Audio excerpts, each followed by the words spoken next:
Okay, we are looking at chapter 4, I guess it is, and the section on derivation of the heat equation.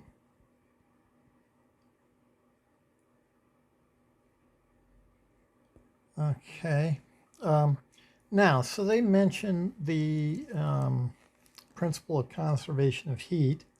So I'm going to mention that first, and then go into the assumptions about the wire we're using here. So actually, the law of conservation of energy, which includes heat, of energy, that says the total energy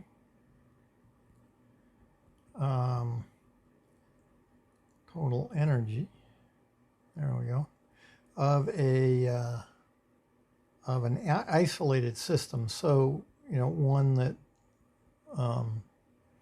is somehow confined, remains constant.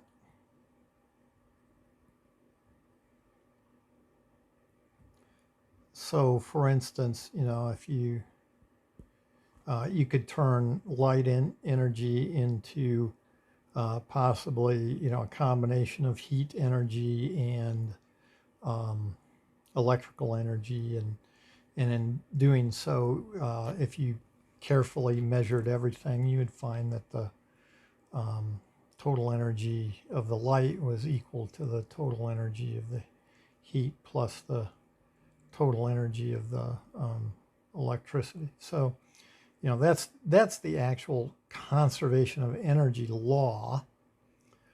And so then now let's look at the wire, and we'll kind of use this basic principle to get our heat equation.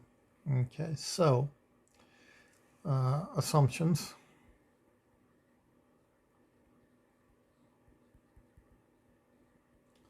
So we're going to use this long, thin wire. Well, I guess it doesn't have to be real long or anything like that, but so, we'll say there's X and there's, now they use a delta X. It's just way easier to write H, so I'm going to use H instead of delta X. And we're looking in here. Okay, now the assumptions they write down are: one is that the rod is homogeneous.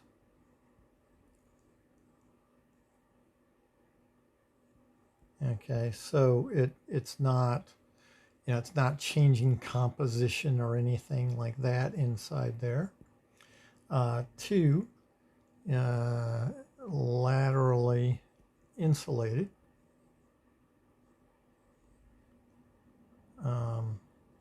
So any heat, has to go in or out of the ends, nothing along the side in this case. And then three, it's very thin. Okay, and now the reason for that is that even if you have a homogeneous material, if you look at a cross section like this, if this was actually pretty thick wire, then you might expect that the heat would be one thing, that's supposed to be in the middle. Heat would be one thing here, and either be greater as it heads out toward the insulated boundary, or actually it could be less as it heads out toward the insulated boundary, because the flow actually probably be less as it headed out toward the boundary, because the flow in the middle here would probably be the greatest. Now, an analogy would be if you thought about a water pipe. You know, you don't let any water out of the water pipe, but there, you know, because the water is up against the edge of the pipe, it would not flow as fast at the edges of the pipe as it would in the middle. Okay, and so we have to assume that the pipe, so to speak, or this wire, is small enough, is thin enough, so that the temp is the same throughout the cross section. Okay, so that is the reason for thinking of it as very thin.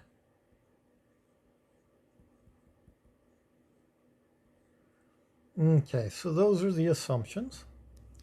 Then, because of the conservation of energy and so forth, the way that's all working is, now they say net change of heat inside. Okay, so this is their 4.1. Well, when they say net change, well, net change with respect to what? Right? It's a, you know, I mean, what are they actually talking about?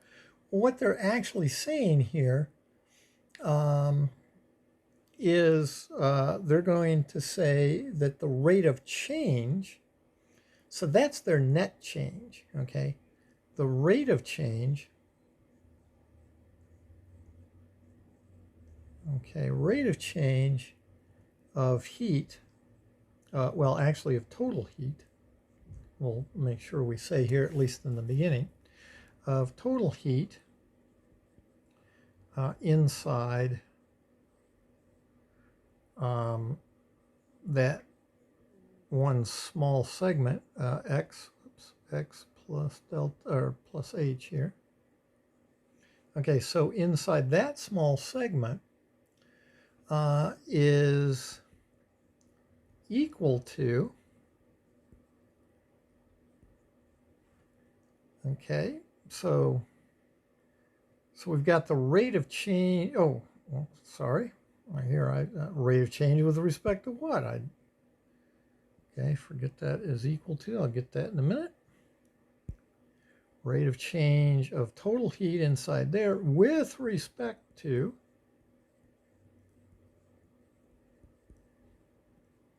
time. Okay, so the total heat could change over time in that little piece, right, because of everything else that's going on. So with respect to time is equal to, there we go.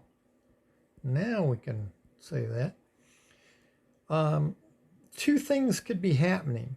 One is the heat could be flowing because of our boundary conditions and that sort of thing. Okay, so that would be the net flux, would be the idea of the flowing. So net flux, okay, and remember that's just the derivative with respect to x. Okay, so the flux is just the rate of change with respect to x. So it's the net flux, though, of heat across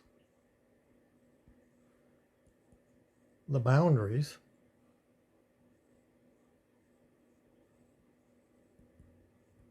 Okay, so the boundaries are at, you know, x and x plus h, plus, and so it's possible for whatever reason that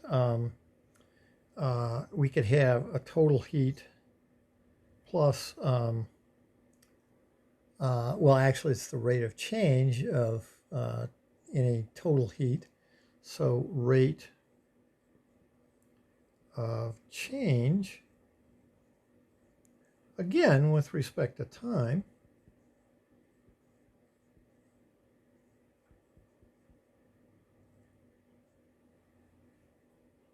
time of any And again, it's a total heat. So total heat being generated.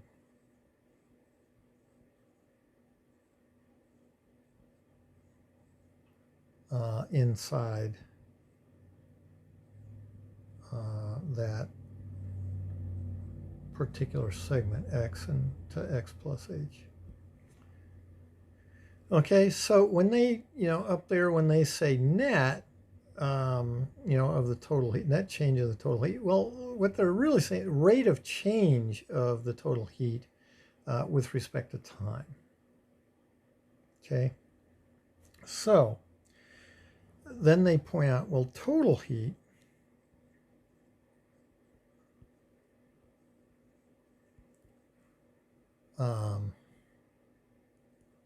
that is equal to, inside that particular segment, x to x plus h, because what we're going to do is for each value of x, right, we're going to add up the heat there at any given x. So that'll give us our total heat.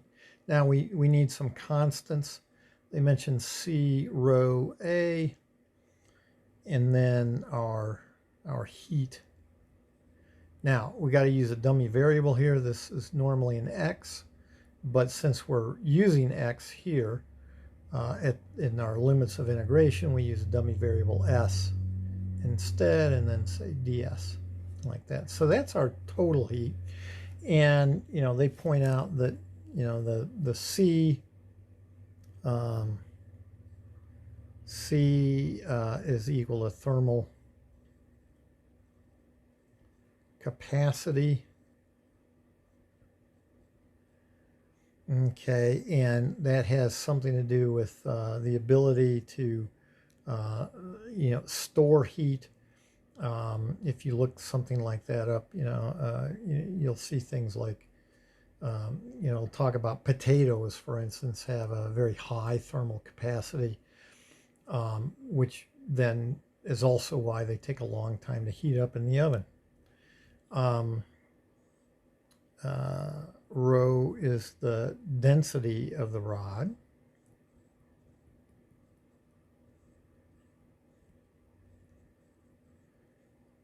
Okay, so you could have a thermal capacity, right, of a particular material, but depending on how dense the material is within there, it will kind of change the overall thermal capabilities of it.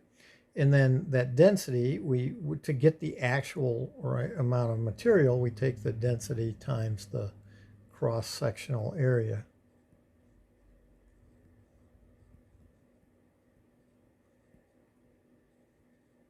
So that actually gives us that amount of material, and then times that thermal capacity and times the heat at that spot.